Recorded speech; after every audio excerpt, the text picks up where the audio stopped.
السلام علیکم۔ آج سے میں کچھ ویڈیوز کا سلسلہ شروع کرنے لگا ہوں جس کا مقصد اصلاح ہے، جس کا مقصد آپس میں محبت، پیار، خلوص اس کو بڑھانا ہے، نفرتوں کو کم کرنا ہے۔ دنیا میں لڑائیاں ہمیشہ 3 وجوہات پر ہوئی ہیں۔ ذاتی بنیاد پر، جیسے ہم دیکھتے ہیں کہ ٹروائے کی لڑائی ایک عورت کی وجہ سے ہوئی، یا سیاست کی بنا پر، یا مذہب کی بنا پر۔ اور یہ چیزیں کیوں پیدا ہوتی ہیں؟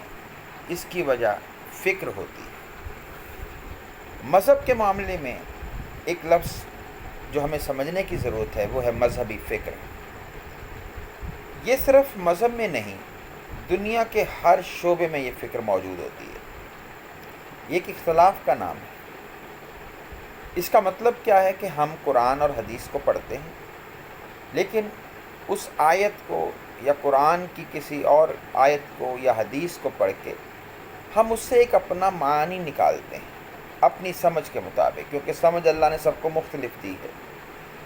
اب جو ہم نے سمجھا وہ مذہبی فکر کہلاتا ہے۔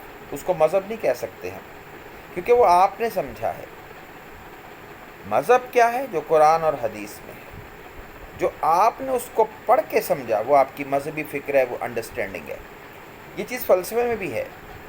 فلسفے میں آپ دیکھتے ہیں سقراط، ارسطو، افلاطون، پلاٹینس، بیکن، ڈیکارٹ، یہ لائن لگی ہوئی ہے، ہر ایک نے ایک سے اختلاف کیا، ایک بات کو جو سامنے تھی وہ رکھا اور اس میں اپنی رائے دی۔ نفسیات میں دیکھ لیں، فرائڈ نے یہ کام کیا، اس سے اختلاف کیا یونگ سے اختلاف کیا ایڈلر نے، ایڈلر کے بعد لاکان، ایریگیرے اور پتہ نہیں کون کون، جنہوں نے اختلاف کرتے چلے گئے۔ سوسیولوجی میں یہ ہوا، علم التعلیم میں یہ ہوا، دنیا کے ہر شعبے میں ہوا، معاشیات میں ہوا۔ تو یہ چیزیں جو ہیں یہ ہر معاشرے میں ہوتی ہیں، ہر وقت ہوتی ہیں۔ ہمارے اسلام میں امام ابو حنیفہ نے جو کچھ کہا، امام شافعی نے اس سے اختلاف کیا۔ جو انہوں نے سمجھا، امام مالک کے ہاں اس کا کچھ اور تصور ہے، جو انہوں نے سوچا وہ امام احمد بن حنبل کے ہاں نہیں ملتا۔ لیکن اس کا مطلب یہ نہیں ہوا کہ وہ سارے جو ہیں وہ کہیں کفر میں چلے گئے۔ یہ ایک اختلاف ہوتا ہے چیز کو سمجھنے کا۔ ہمارے فرقے بھی اسی سے وجود میں آتے ہیں کہ ایک ہی قرآن ہے، اسی کو پڑھتے ہیں، کوئی کچھ معنی نکالتا ہے، کوئی کچھ معنی نکالتا ہے۔ اس میں 2 باتیں ہیں۔ کبھی بھی ہمیں اپنی جو مذہبی فکر ہے اس کی بنیاد پہ ضد نہیں کرنی چاہیے کہ جو میں نے سمجھا وہی سب سمجھیں، یہ ناممکن بات ہے۔ جیسے ہمارے چہرے مختلف ہیں، ہمارے ذہن بھی مختلف ہیں۔ اسی طرح سے دوسری بات کہ جو میں نے مانا اب اس کو جو نہیں مانے گا وہ بالکل فاسق اور فاجر اور کافر ہو جائے گا، یہ بھی غلط رویہ ہے۔ ہونا چاہیے کہ جو ہم نے مانا وہ لوگوں کے سامنے پیش کریں اور کہیں کہ ہماری یہ رائے ہے۔ لوگ چاہیں اس سے اختلاف کر لیں، چاہیں تو اس کو رد کر دیں، اور اس پہ آپ کو بالکل پریشانی نہیں ہونی چاہیے، کیونکہ پوری کائنات میں صرف ایک ہستی ہے، صرف ایک ہستی ہے، صرف ایک ہستی ہے، اور وہ ہے حضرت محمد صلی اللہ علیہ وآلہ وسلم کی ذات، کہ جن سے اختلاف نہیں کیا جا سکتا، جن کی بات کو رد نہیں کیا جا سکتا، ورنہ ہمارا ٹھکانہ جہنم ہوگا۔ بقیہ دنیا میں ہر شخص سے اختلاف کیا جا سکتا ہے، لیکن اختلاف کا طریقہ کیا ہے؟ نمبر 1، خلوص ہونا چاہیے دل میں، کہ آپ حق کے ساتھ، خلوص کے ساتھ اس بات کو تلاش کر کے بیان کر رہے ہیں۔ دوسری بات، اس خلوص کے ساتھ یہ ہونا چاہیے کہ آپ جو بات سمجھے ہیں اس میں کسی قسم کی بدنیتی موجود نہ ہو، اس میں کسی قسم کی کھوٹ موجود نہ ہو، ورنہ اللہ تعالیٰ آپ کے دلوں کے حال جانتا ہے۔ اگر آپ بدنیتی سے کچھ سوچیں گے تو بھی، خلوص سے سوچیں گے تو بھی۔ اور دوسری بات، اختلاف جو ہے وہ بڑے احترام سے کیجیے، بڑی عزت کے ساتھ کیجیے، چاہے وہ کسی فرقے کے عالم ہوں، ان کے ساتھ اختلاف بہت احترام کے ساتھ کیجیے، کیونکہ ہم سب انسان ہیں۔ ائمہ کرام بھی انسان تھے، اولیاء بھی انسان تھے، ان سے غلطیاں اللہ نے خود کروائی ہیں۔ کیوں؟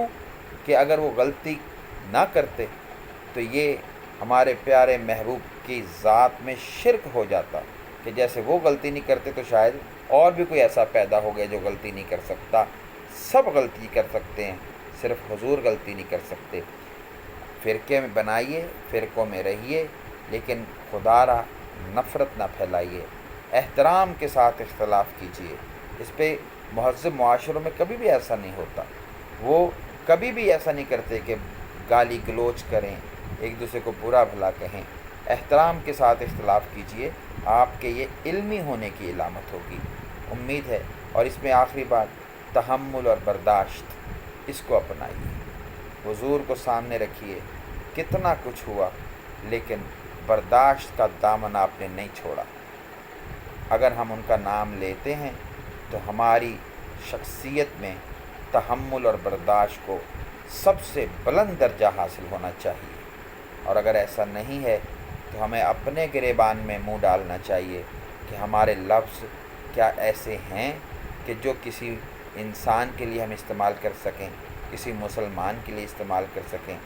تنقید کیجیے احترام کے ساتھ، ادب کے ساتھ، آپ کہہ کر پکاریے، کسی کے بھی بزرگ ہوں، ہر ایک کو اپنے بزرگ پیارے ہیں، ہمیں بھی ان کا عزت اور احترام کرنا چاہیے، چاہے وہ بریلوی فرقہ کے ہوں، چاہے وہ دیوبندی ہوں، چاہے وہ شیعہ ہوں، چاہے وہ اہل حدیث ہوں۔ ہمارا کام کسی کو برا کہنا نہیں ہے، ہمارا کام اگر ہے زیادہ سے زیادہ اختلاف کرنا، لیکن ادب اور احترام کے ساتھ۔ یہ آپ کے علم یافتہ ہونے کی علامت ہوگی۔